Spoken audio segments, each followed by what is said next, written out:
हम इस एपिसोड के अंदर जो कंटेंट्स लेकर आ रहे हैं उसमें इक्विलिब्रियम है। इक्विलिब्रियम से संबंधित जितनी सारी चीजों की आवश्यकता पड़ेगी वो हम लोग यहाँ से देखेंगे, सीखेंगे और काम करेंगे। तो साम्यावस्था के लिए मैंने एक एग्जाम्पल्स आपके सामने यहाँ रखा है और देखिए वो किस तरह का है कि इस केमिकल जो इक्विलिब्रियम है इसमें केमिकल और आयनिक इक्विलिब्रियम दोनों को समाहित किया जा रहा है। हम आते हैं कि एक ब्यूटीफुल एग्जांपल्स लेते हैं। एक वुडन रेक्टेंगुलर बॉक्स है, आयताकार है, उसको इन पोजीशन में रखा गया है। किन किन पोजीशन में? एक पोजीशन में रखा गया इस तरह से, एक कार्नर टिप्स उसके साथ है, या उसको फ्लैट रखा गया है। इसको देखिए, उसको ऊपर वर्टिकल कर दिया गया, एक एज पे इसको रखा गया। इसके द्वारा हम ये आपको बताना चाह रहे हैं कि कोई चीजें कैसे स्टेबल स्टेट में रहती हैं। तो देखिए, ये स्टेबल स्टेट में तो आपसे अगर पूछा जाए इसमें से कौन ज्यादा अस्थायी अवस्था में है, तो बट नेचुरल है, आप कहेंगे कि ये जो बी का सिचुएशन है, बी दैट इज बी, यहाँ बी वाला, this is more stable case, but it is why है। क्यों ये बी वाला ही है? इसके लिए हमको शर्तों को जानना पड़ेगा।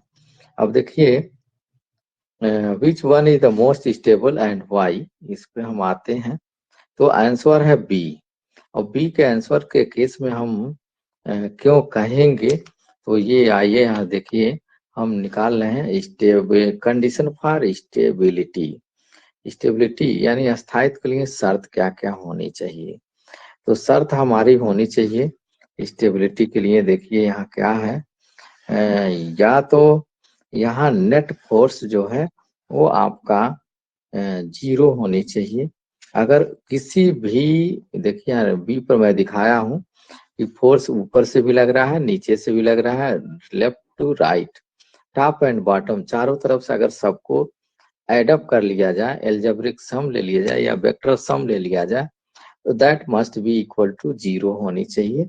ये इक्विलिब्रियम के लिए ये शर्त है कि आप sigma F that must be equal to 0 होनी चाहिए। And then also if we take torque, यदि हम बल आघूर्ण ले लें कहीं से, किसी के रिस्पेक्ट में, किसी पॉइंट के रिस्पेक्ट में आप ले सकते हो, वो पॉइंट आपका इसके अंदर भी हो सकता है, बॉडी के अंदर भी हो सकता है, बॉडी के बाहर यहाँ पर भी कहीं ला सकते हैं, इस पॉइंट पर भी ला सकते हैं। वहां से रिस्पेक्ट में अगर ले लें तो बल आघूर्ण यानी टॉर्क क्या होगा, बल गुणे बल से क्रिया रेखा की लंबवत दूरी कितनी होगी, वो है, मैंने इस एरो हेड्स को दिखाया हुआ है, यहाँ देखिए एरो हेड्स, यहाँ से सेंटर ऑफ ग्रेविटी है।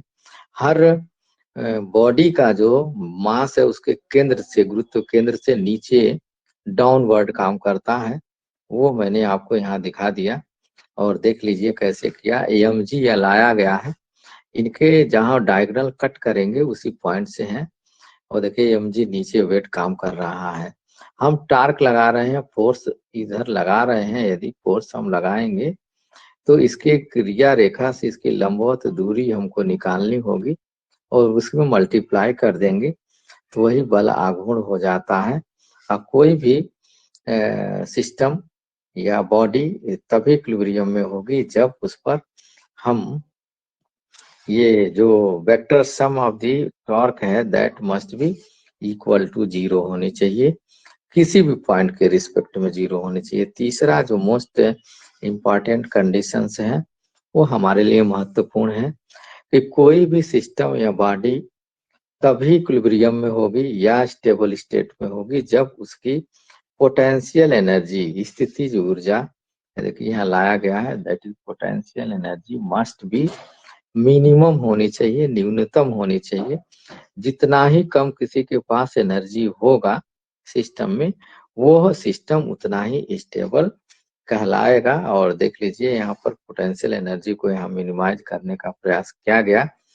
ऐसी स्थिति में HB जो बी फिगर से इसकी जो हाइट है सेंटर ऑफ ग्रेविटी से, इसकी हाइट निकाला, देखिए यहाँ HB लिखे हुए हैं हम, तो ये HB सबसे कम है इसलिए जब सबसे कम है तो यम जी एच में एच की वैल्यू कम होगी और पोटेंशियल एनर्जी मिनिमम होगी, तो ये सिस्टम इक्विलिब्रियम में हो जाएगा।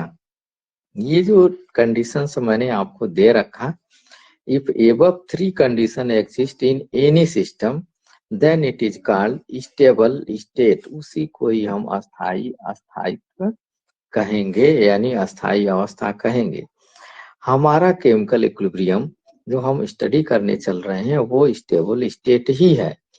यानी अब इसको हम दूसरे शब्दों में कैसे डिफाइन कर दें कि अगर कोई सिस्टम है और उस पर कोई एक्सटर्नल फोर्स लगाया जाए और उस फोर्स को रिमूव कर दें, रिमूव करने के बाद यदि बॉडी उसी पुराने पोजीशन में आ जाती है, ओरिजिनल स्टेट में आ जाती है, तब हम उसे कहते हैं स्टेबल स्टेट। मतलब इंग्लिश की बात करें तो when A external force applied on the system, external force है, that is this external force applied on the system and then remove the external force, उसको हटा दें।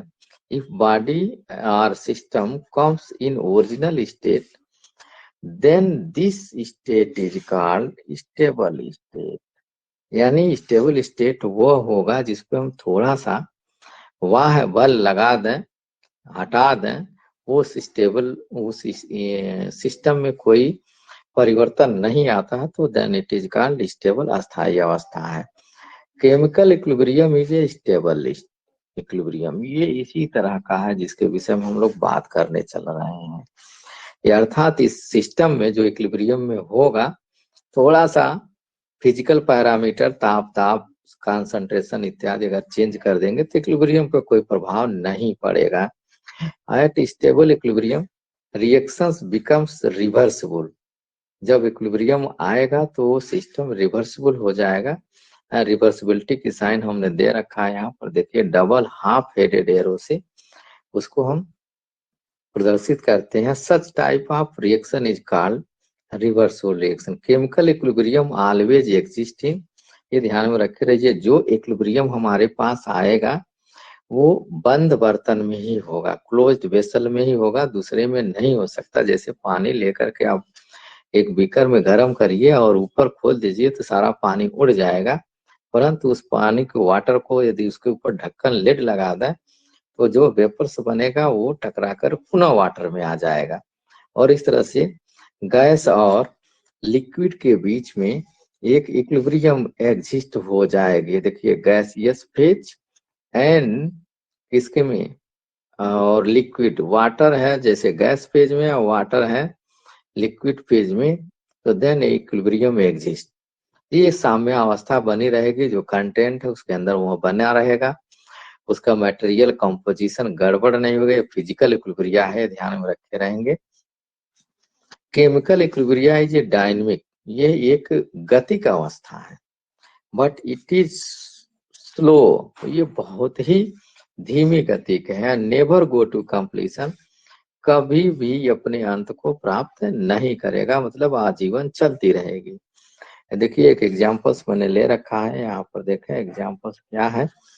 ए mole A is reversible to B mole B है, हमने यहाँ रख दिया है, या गैस ले लीजिए या आप लिक्विड फेज में लिख लीजिए, इसलिए मैंने इसको छोड़ रखा। जिसमें भी आप चाहें, यदि आप चाह रहे हैं कि ये मोल ए जो गैसियस है ये B mole B gaseous phase में हो और इक्विलिब्रियम में हो, तो क्या क्या हो सकता है। At the equilibrium relative velocity equal to 0, सापेक्ष वेग जो होता है इक्विलिब्रियम में शून्य होता है। वो कैसे कि जैसे मान लीजिए दो ट्रेनें पैरेलल चल रही हूँ, एक में आप बैठे हो, एक में आपका फ्रेंड बैठा हो, और दोनों एक ही दिशा में हो, तो एक में बैठा व्यक्ति दूसरे को ये देखेगा वो स्थिर है, दूसरा भी पहले को देखेगा स्थिर है, जबकि ट्रेन मूव करती है। तो वही सिस्टम यहाँ पर लागू है, यानी रिलेटिव वेलोसिटी हमेशा शून्य होगी।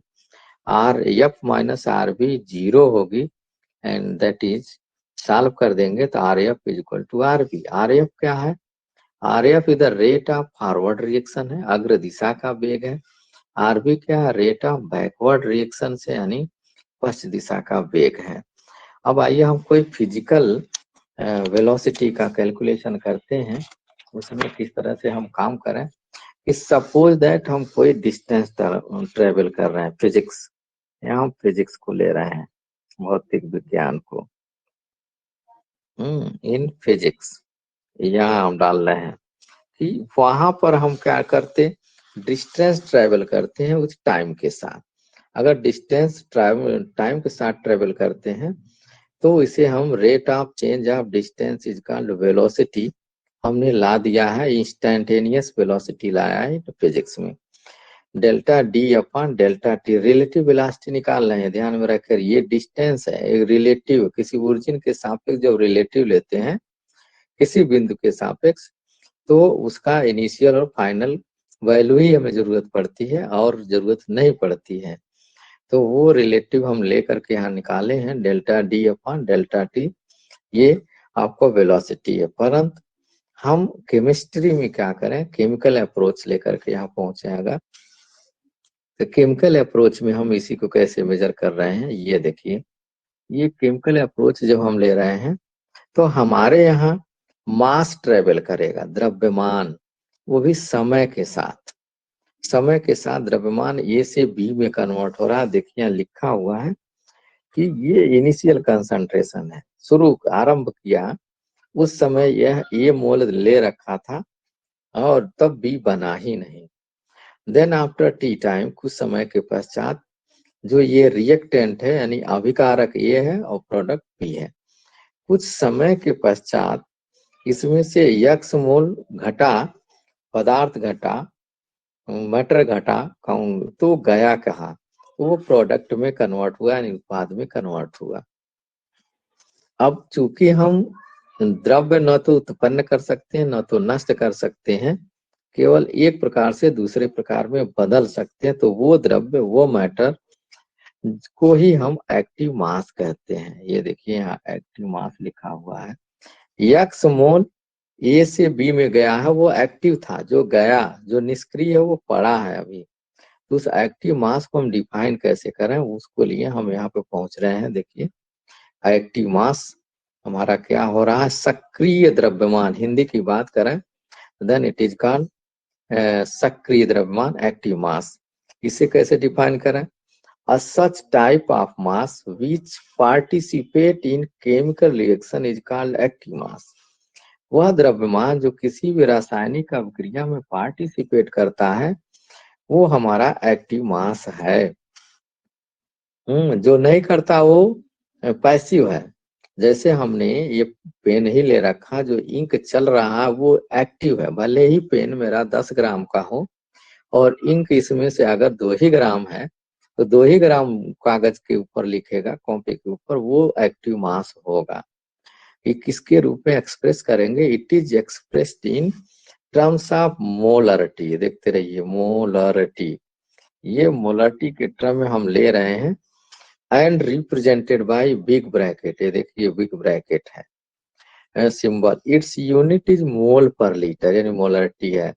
अगर हम इसको विस्तृत वे में देखें और डिस्क्रिप्टिव वे में, तो किसी भी पदार्थ का जो एक्टिव मास है किन पर वो प्रोपोर्शनल होता है, ये कांस्टेंट टेम्परेचर पे है सारे, तो मोलरिटी यम से, मोलरिटी यम डैश से और मोल फ्रैक्शन एक्स पर, ये सारे एक्टिव मास प्रोपोर्शनल होते हैं। यहाँ अगर चाहे तो देन यू कैन राइट ए, ये भी ए ही है, ये भी एक्टिव मास ही है जो लिखा गया है। अब हम जिसका ट्रीटमेंट करने चल रहे हैं, जिस पर अध्ययन करने चल रहे हैं, वो एक आइडियल केस है, यानी आइडियल सॉल्यूशन है या आइडियल गैस है। देखिए दोनों के लिए हम यहाँ कर दे रहे हैं, आइडियल सॉल्यूशन और आइडियल गैस।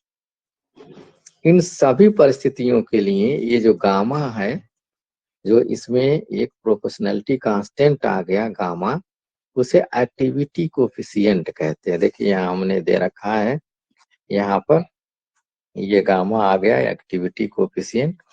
ये आइडियलिटी के लिए, आइडियल गैस सॉल्यूशन के लिए, या गैस हो या सॉल्यूशन, इसकी वैल्यू 1 होती है और इसका मान 0 और 1 के बीच में होता है। ये ध्यान में रखे रहे, ये गामा की वैल्यू यानी एक्टिविटी कोफिशिएंट, क्रिया क्या कहें, सक्रियता गुणांक का मान जो है 0 और 1 से बीच में होता है। हमने आइडियल गैस ले रखा है, गामा की वैल्यू 1 है, इसलिए गामा की वैल्यू जब 1 होगी तो हमारा होगा क्या, E is equal to M. ये देखिए, ये ए की जो वैल्यू है एम के बराबर हो जाएगी। यहाँ पर अगर बात करें तो then A is equal to M हो जाएगा, यानी मोलरिटी के बराबर हो जाएगा। हमने ये आपके लिए लिखा हुआ है, तो इसलिए हम मोलरिटी यहाँ उपयोग कर रहे हैं, क्योंकि हम जितने सवाल क्वेश्चंस बनाएंगे वो सब मोल कंसेप्ट पर आधारित होगा। यानी एक्टिव मास जो सक्रिय द्रव्यमान है वो मोलरिटी है। मोलरिटी कितना है, number of moles dissolve per unit volume. ये वॉल्यूम जो है इन ml में है, ये याद रखेंगे, ये मिलीलीटर में लिया गया है। और W क्या है, वेट ऑफ सॉल्यूट, जो ले रखा हमने विलेय का भार है। और m मॉलिक्यूलर वेट है किसका, और मोलर मास ऑफ सॉल्यूट, जो विलेय है उसका भार है। और भार जिसको कहते हैं वो है, या आणविक द्रव्यमान है। V वॉल्यूम है, यदि लिक्विड है तो कितना ले रखे हैं वो है, यदि गैस है तो वेसल का वॉल्यूम होगा, है। क्योंकि गैस को तो हम एक कॉर्नर में रख नहीं सकते, जिस बर्तन में डालेंगे वो पूरे बर्तन का आयतन को ग्रहण कर लेगा। अब एक क्वेश्चन मैं यहाँ दिया हूँ, देखिए कैसे हो रहा है। क्वेश्चन कह रहा है कि find the active mass of 6 gram acetic acid dissolve in 250 ml H2O। तो यहाँ दिया हुआ क्या है, गिवन W है 6 ग्राम गिवन है, एसिटिक एसिड का मोलर मास 60 ग्राम है, वेसल का जो वॉल्यूम है 250 ml है। और जैसे ही आप इसे फार्मूले में आप इसको रख देंगे सारे वैल्यू को, तो देखिए 4 मोल पर लीटर, ये आ गया इसका एक्टिव मास। यानी अगर हम बात कर दें यहाँ पर active mass of acetic acid, तो आप ऐसे लिखिए CH3 COOH, ये एक्टिव मास हो गया, इतना मोल पर लीटर, ये आंसर आ गया। अब लीजिए इस एक्टिव मास का हम उपयोग कहाँ करते हैं, तो द्रव्यानुपाती अभिक्रिया का नियम, जिसे लॉ ऑफ मास एक्शन कहते हैं, उस पे लेकर के हम आएंगे, जो दूसरा टॉपिक है इसका, लॉ ऑफ मास एक्शन। ये द्रव्यानुपाती अभिक्रिया का नियम हिंदी की बात करें तो वो आएगा। और ये देखिए, इसको प्रस्तुत करने वाले व्यक्ति हैं साइंटिस्ट गोल्डबर्ग एंड वागे ने इसको प्रस्तुत किया था। ये 2 नियम के रूप में मैंने आपको दिया है।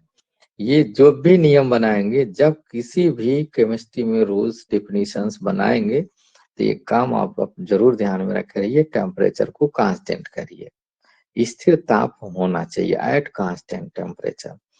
पहला नियम ये कह रहा है, रूल फर्स्ट क्या कह रहा है, the rate of any substance, rate of any substance CE is directly proportional to the appropriate power of active mass of reactant।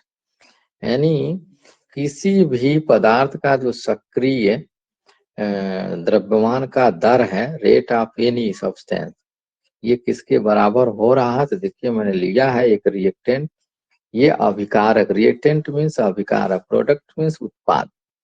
तो रिएक्टेंट ये है और उसका रेट हम RF लिख रहे हैं, कैसे लिख रहे हैं ये देखिए, यहाँ पर रेट ऑफ रिएक्शंस है या सब्सटेंस किसी का हो, rate of reactions are substance, इसको हम किस तरह से ले रहे हैं, यहाँ से देखिए हम हाईलाइट कर रहे हैं।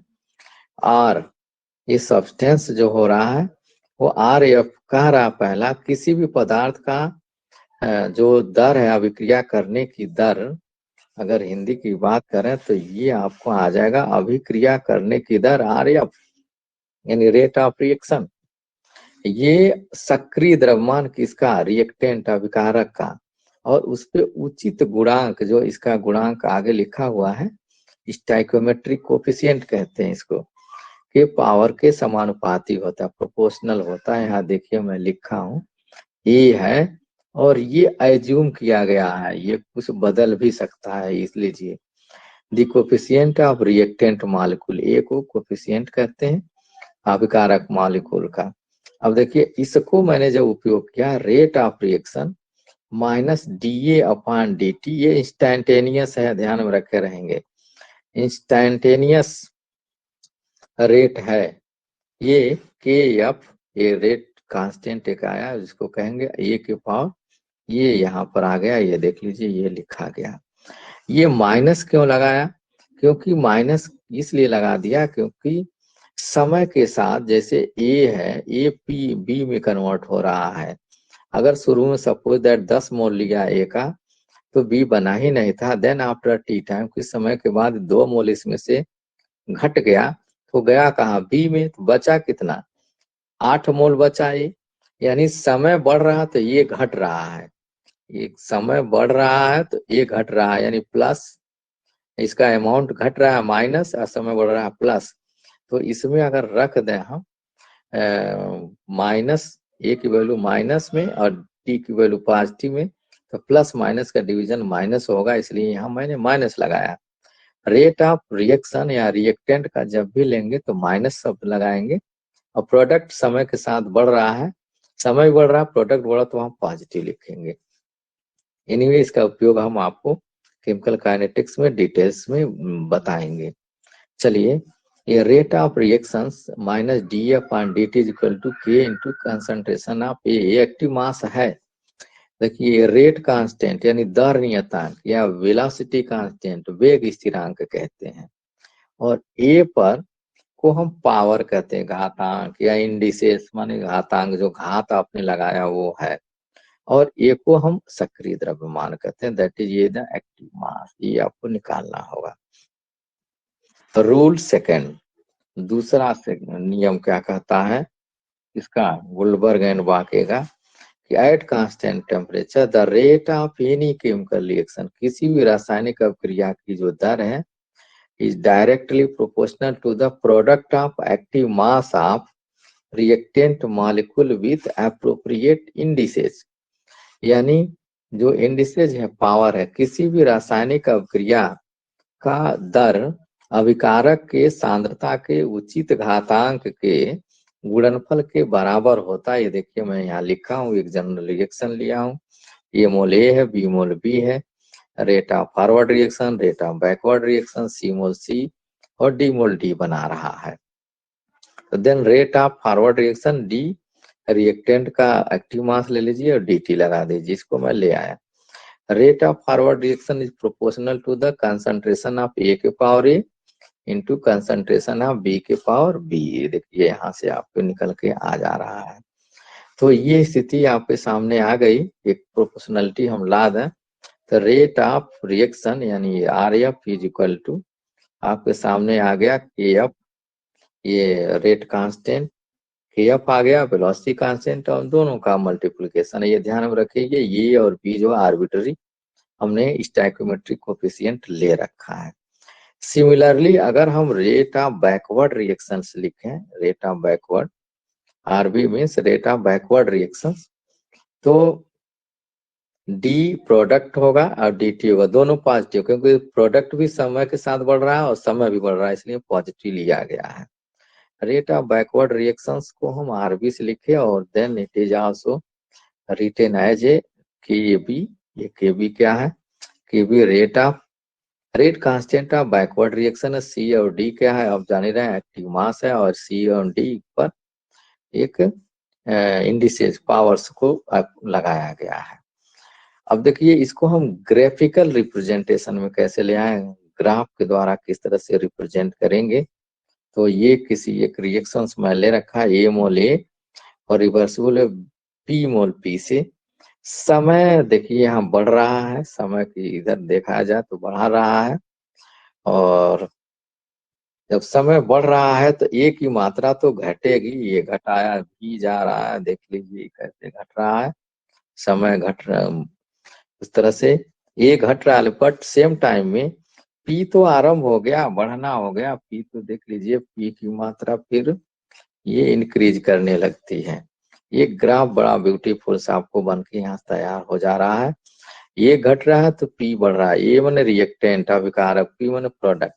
ये ग्राफ मैंने बनाया, ये कंसंट्रेशन लिखा है, एक्टिव मास है ये, दैट इज एक्टिव मास। ए का वो एक्टिव मास है, ये मैंने उपयोग किया, ये देख लीजिए, ये आपके सामने है। इसका रेट अगर निकालें हम, रेट आर के पद में, ये देखते रहिए, तो यह दोनों ए का दर जो रेट ऑफ फॉरवर्ड रिएक्शन है, रेट ऑफ बैकवर्ड रिएक्शन, ये दोनों एक ऐसा पॉइंट्स आएगा जहां पर ये दोनों बराबर हो जाएंगे। उसी पोजीशन को हम इक्विलिब्रियम कहेंगे, यानी इक्विलिब्रियम में रेट ऑफ फॉरवर्ड और रेट ऑफ बैकवर्ड बराबर होंगे।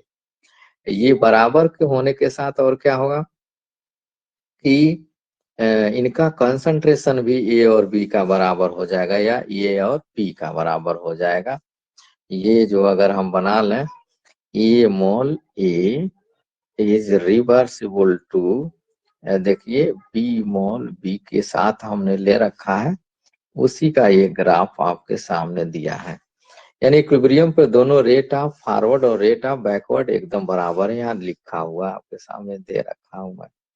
ये आपका आर बी है, टाइमिंग इधर है, रेट उधर है, तो ये एक ग्राफ आपको मिल जाता है। अब देखिए यहाँ से आइए हम बात करते हैं characteristics of chemical equilibrium. Chemical equilibrium के लक्षण क्या हैं, उनके लक्षण कैसे डिजाइन करें। Eight the equilibrium the concentration of reactant and product does not change. जब साम्य अवस्था पहुंच जाएगी तो उस समय वो बिकम्स स्टेबल स्टेट, तब वो स्टेबल स्टेट में आ गया। और जब स्टेबल स्टेट आ गया तो थोड़ा सा भी चेंज भी करेंगे तो वो कोई परिवर्तन नहीं होगा, बल्कि वो बना रहेगा। रिएक्टेंट और प्रोडक्ट का सांद्रता नहीं बदलेगी जब एक बार इक्विलिब्रियम स्टेब्लिश हो गई तो। Eight the equilibrium rate of forward reaction, जो अग्र दिशा की अभिक्रिया है वो पश्चिम दिशा की अभिक्रिया के वेग के बराबर होगी। Chemical equilibrium is A dynamic equilibrium, ये एक गतिक इक्विलिब्रियम है, डायनेमिक है, ये ध्यान में रखे रहिएगा। Equilibrium can be obtain bye either side, ये इक्विलिब्रियम किसी भी, चाहे प्रोडक्ट साइड्स पे बना सकते हैं, रिएक्टेंट साइड्स पे भी प्राप्त कर सकते हैं, किसी भी साइड से इक्विलिब्रियम आ सकती है। तो ये इनर कहें कि फॉरवर्ड चलेगा तभी होगा, बैकवर्ड से भी इक्विलिब्रियम आ जाएगी।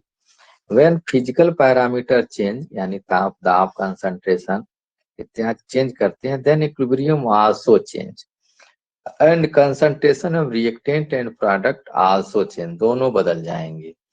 ताप बढ़ा दीजिए, दाब बढ़ा दीजिए, आयतन बढ़ा दीजिए, इस तरह से ये सब बदलेगा, लेकिन एक निश्चित ताप दाब आयतन पर ये फिक्स रहेगा।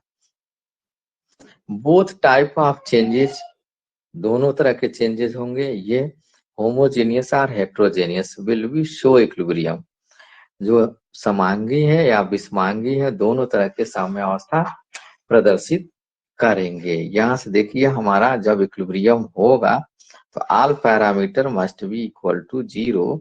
देखिए यहाँ से हटा रहे हैं, ऐसा क्यों कर रहे हैं, क्योंकि ये that is greater than equal to 0 होगा, एंट्रोपी बढ़ जाएगी ऐसी अवस्था में वहां पर। तो ये इक्विलिब्रियम कंडीशंस मैंने दे रखा है यहाँ पर, डेल्टा जी की वैल्यू शून्य होगी, डेल्टा एच की वैल्यू शून्य होगी, डेल्टा एस की वैल्यू शून्य होगी, इंटरनल एनर्जी भी शून्य हो जाएगी, और ये हेल्महोल्ट्ज एनर्जी चेंज वो जो शून्य हो जाएगी। और देखिए हम ग्रेटर देन इक्वल टू लगा दें तो ज्यादा सही।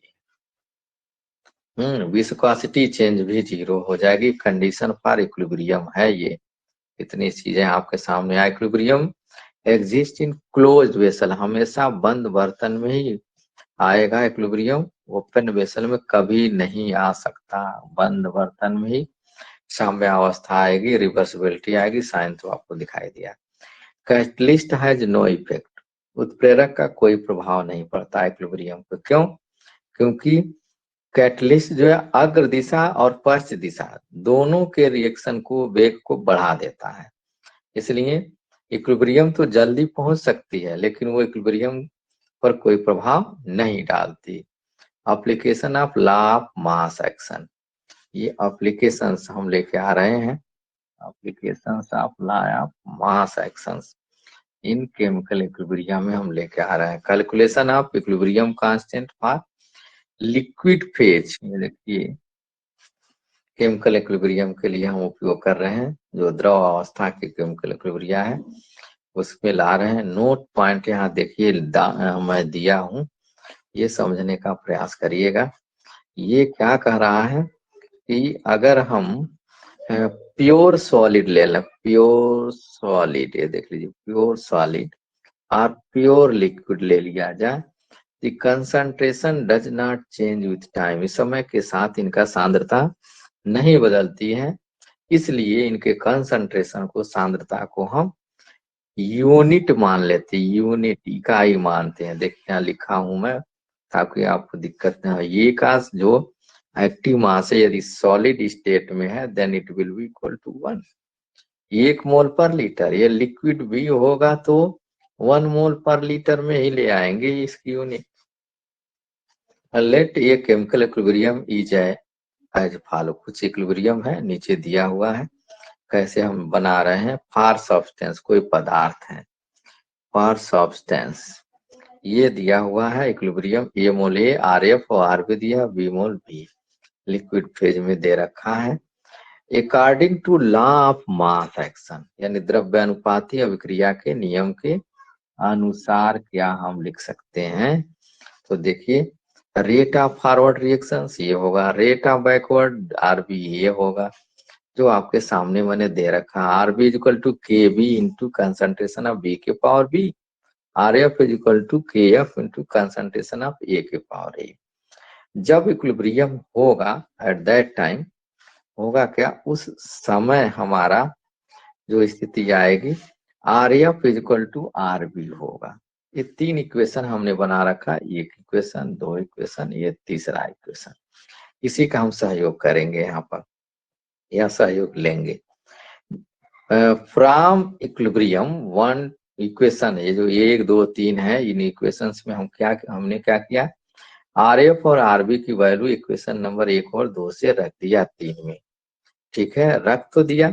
देखिए आर एफ की वैल्यू रख दिया के एफ इंटू कंसंट्रेशन ऑफ ए, और उसी तरह से आरबी की वैल्यू है यहाँ, ये देख लीजिए आरबी की वैल्यू यहाँ दे रखा है के बी इंटू बी के पावर बी। और ये हमने सिंप्लीफाई किया कि दोनों कांस्टेंट कौन कौन से, के एफ और के बी, ये दोनों कांस्टेंट को अगर हम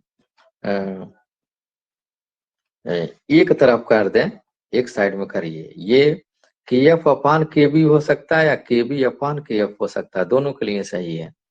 तो ये कंसंट्रेशन को मैंने ले आया यहाँ पर, देखिए ऐसे इस कंसंट्रेशन को ले आया और ला करके दोनों को डिवाइड किया। ये नियतांक है के एफ एंड के बी, देखिए लिखा हुआ are the rate constant or velocity constant of forward reaction, ये फॉरवर्ड एंड बैकवर्ड रिएक्शन का दर नियतांक या वेग स्थिरांक है। केसी द इक्विलिब्रियम कांस्टेंट, इन दोनों के नियतांक को, क्योंकि नियतांक है फॉरवर्ड और बैकवर्ड दोनों रेट कांस्टेंट है, तो भागफल भी एक नियत राशि आएगी जिसे हम केसी कहते हैं, इसी को ही हम इक्विलिब्रियम कांस्टेंट कहते हैं। यानी equilibrium constant Kc is equal to product का कंसंट्रेशन के ऊपर हमने रख क्या दिया, बी का पावर लगाया, और रिएक्टेंट कंसंट्रेशन पर ए के पावर लगाया। यही है जो हमने उपयोग किया, केसी ये पदार्थ के लिए है।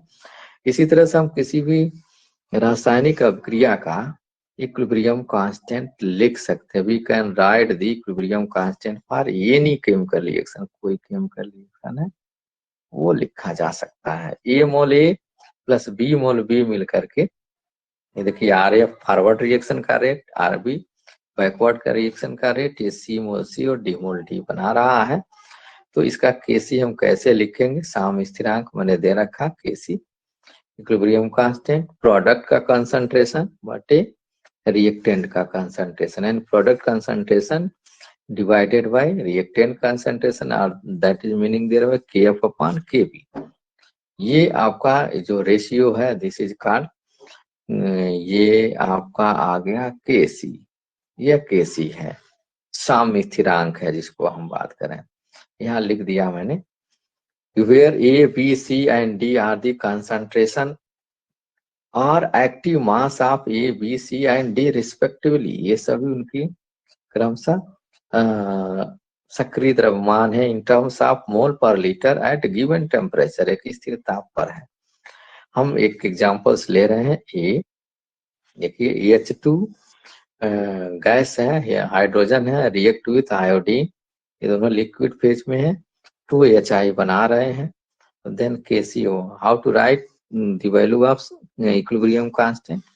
केसी कैसे लिखेंगे, प्रोडक्ट का कंसंट्रेशन HI, ये देखिए 2 यहाँ लिखा है, 2 पावर करेंगे, जो आगे लिखा हुआ वही स्टाइकियोमेट्रिक कोएफिशिएंट है, गुणांक है, जो नीचे पैरों पे लिखा वो नहीं गुणांक है। तो प्रोडक्ट का कंसंट्रेशन का स्क्वायर होगा, नीचे डिवाइड करेंगे हम H2 का कंसंट्रेशन मल्टीप्लाइड बाय I2 का कंसंट्रेशन। फिर PCl5 का मैंने लिख करके आपको बता दिया केसी कैसे लिखें, प्रोडक्ट का कंसंट्रेशन PCl3 और मल्टीप्लाई करेंगे Cl2 पे, देन डिवाइडेड बाय PCl5 से हमने डिवाइड कर दिया, यानी रिएक्टेंट के कंसंट्रेशन से ये डिवाइड कर दिया, ये आपका निकल गया। ये कैल्शियम कार्बोनेट ले रहे हैं, यहाँ देखिए ये सॉलिड होता है, संगमरमर है, और ये जब इक्विलिब्रियम में बना रहा है तो कैल्शियम ऑक्साइड चूना बन रहा है, क्विकलाइम और कार्बन डाइऑक्साइड ये लिक्विड के अंदर हम लिए हुए हैं, तभी केसी फॉर कैल्शियम कार्बोनेट जो आएगा हमारा, वो जो आएगा, देखिए कैल्शियम कार्बोनेट की कंसंट्रेशन यहाँ मैंने ले रखा, और ये नीचे ऊपर कैल्शियम ऑक्साइड का, दोनों सॉलिड है। तो सॉलिड का कंसंट्रेशन मैंने आपको कहा था कि 1 लेना होगा, क्योंकि ये समय के साथ नहीं बदलता है। एक लोहा की छड़ हो, उसको काट देंगे, अगर 10 मीटर का है तो आधा मीटर 5 मीटर का हो जाएगा, तो इसका मतलब ये थोड़ा ना उसकी डेंसिटी, उसका मॉलिक्यूलर वेट घट जाएगा, इसलिए उसको 1 लिया जाता है, वो उसी को सपोज करिए। तो केसी की वैल्यू दिस रिएक्शंस में हमारा जो बन करके आ गया वो दैट इज दिस टाइप, ये देख लीजिए यहाँ बन गया, Kc is equal to CO2 का कंसंट्रेशन रहेगा, बाकी का कंसंट्रेशन नहीं रहेगा।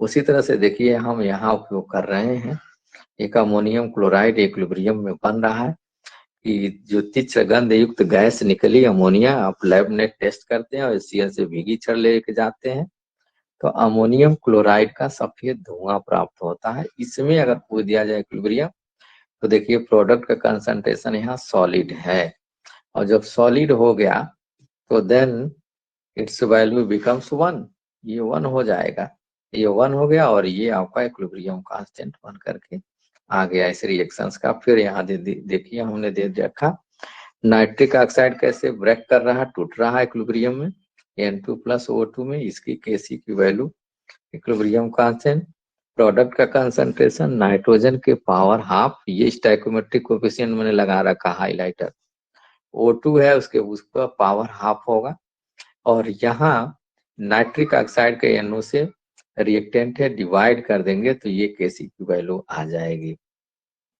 अगला देखिए आ रहा है हमारे लिए इक्विलिब्रियम कांस्टेंट फॉर गैसियस, देखिए गैसीय इक्विलिब्रिया होगी तो उनको कैसे लिखेंगे, जिसको हम के फिर से रिप्रेजेंट कर रहे हैं।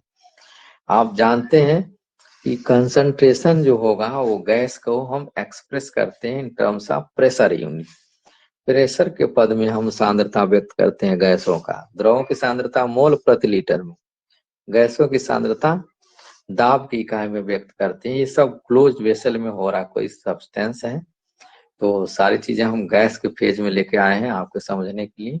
सब वैसे ही लिखेंगे जैसे आप लिख रहे थे, rate of forward reaction equal to rate of backward reaction, ये लिख दिया गया हम लोगों ने। फिर देखिए रेट ऑफ फॉरवर्ड रिएक्शन जैसे लिखा हमने लिक्विड फेज के लिए, उसी तरह से यहाँ से लिख रखे हैं, उसी तरह का है फॉरवर्ड और बैकवर्ड का, दोनों का। ये फॉरवर्ड और बैकवर्ड रिएक्शंस इक्विलिब्रियम में वही कंडीशंस हैं जो आप जान रहे हो, और लेकर के आए दोनों की वैल्यू इस तरह से जैसे पहले इक्वेशन उन्होंने पुटअप किया उसे रखा है। Then Kf is equal to once again Kf upon Kb, यानी rate constant of forward reaction divided by rate constant of backward reaction. ये कर देंगे तो ये प्रोडक्ट का पार्शियल प्रेशर है टू दी पावर बी, और रिएक्टेंट का पार्शियल प्रेशर है टू द पावर ए। ये हमने बना रखा है, यहाँ से आप सॉल्व करेंगे तो यही आएगा। इन्हीं दोनों के रेशियो को हम देखिए केपी कहते हैं। Kp is known as equilibrium constant for gaseous equilibria. ये ध्यान में रख के रहिए, ये गैसीय वाले के लिए हम केपी उपयोग करेंगे, द्रव के लिए केसी करेंगे। P and P B are the partial pressure of gaseous molecule, A और बी के हैं, एट इक्विलिब्रियम पोजीशन पे है, ये ध्यान में रखे रहेंगे। पीटी अगर निकालना हो टोटल प्रेशर, तो कुल दाब जितने उस इक्विलिब्रियम में गैस होंगे सबके पार्शियल प्रेशर को जोड़ दीजिए आंशिक दाब, डाल्टन का आंशिक दाब के नियम के अनुसार, तो पीटी कहलाता है। कैसे निकालते हैं देखिए पार्शियल प्रेशर, ये पहले चैप्टर में हमने बता रखा है कि मोल फ्रैक्शन और कुल दाब से गुणा कर दीजिए, मल्टीप्लाई कर दीजिए, तो वो पार्शियल प्रेशर निकल जाएगा। ये देखिए मोल फ्रैक्शन मैंने निकाला, जिस कंपोनेंट का निकालना हो उसका मोल्स ऊपर लीजिए और सिस्टम में कितने नंबर ऑफ मोल्स प्रेजेंट है उनसे डिवाइड करके कुल दाब कुल प्रेशर से मल्टीप्लाई कर दीजिए टोटल प्रेशर से, तो वही पार्शियल प्रेशर निकल गया।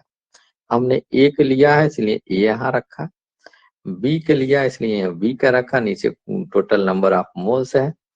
देखिए सी के लिए लिया तो सी का रखा है यहाँ पर, और देखिए सिग्मा एन है जो टोटल नंबर ऑफ मोल्स को रिप्रेजेंट कर रहा है।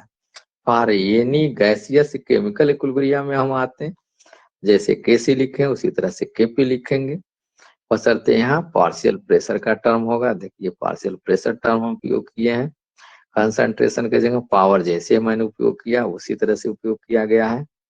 आइए यहाँ पर हम आगे आते हैं, कैल्शियम कार्बोनेट का हम लेते हैं। देखिए सॉलिड है, ये सॉलिड है, ये गैसीय फेज में है। क्योंकि सॉलिड फेज में जो हम पहले से बोल चुके हैं कि उनकी कंसंट्रेशन नहीं बदलता, 1 लेते हैं तो 1 मैंने मान रखा, इसलिए इसके केस में केवल और केवल ये प्रोडक्ट का जो कंसंट्रेशन है ये वाला वही आएगा और उसका पार्शियल प्रेशर PCO2 है, ये होगा, यही कुल दाब भी होगा। दूसरा आइए H2I2 जो इक्विलिब्रियम में है, ये HI के साथ है, इनका हम Kp निकालना चाहें तो वंस अगेन देखिए यहाँ रहा, ये 2 का ला दिया, पार्शियल प्रेशर उपयोग किया, दोनों जैसे वहां मल्टीप्लाई कर रहे थे concentration of PH2 multiplied by concentration of I2, हम उसी जगह केवल पार्शियल प्रेशर उपयोग करेंगे। एक और भी लिया यहाँ पर, N2 + 3H2 is reversible to 2NH3। यहाँ से देखेंगे तो ये जो इक्विलिब्रियम आपके सामने आ रहा है एक जनरल है, कैसे लिखा गया, 2 जो स्टोइकोमेट्रिक कोफिशिएंट है, अमोनिया के पार्शियल प्रेशर पे 2 लगाया मैंने, और 3 हाइड्रोजन का स्टोइकोमेट्रिक कोफिशिएंट है, तो नीचे ये डिनोमिनेटर जिसको हम हर कहते हैं उसके प्रेशर के जो मल्टीप्लिकेशन है उपयोग किया हूं मैं।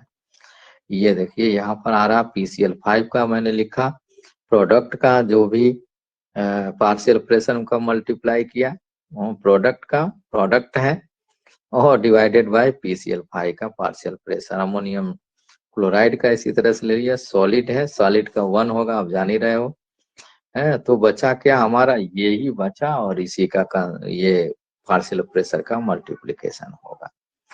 टाइप ऑफ इक्विलिब्रियम, ये देखिए ये स्थिति हमारे पास आ रही है, और ये एक ऐसे मोड़ पर हम लोग पहुंच चुके हैं, तो हम यहीं पे छोड़ रहे हैं।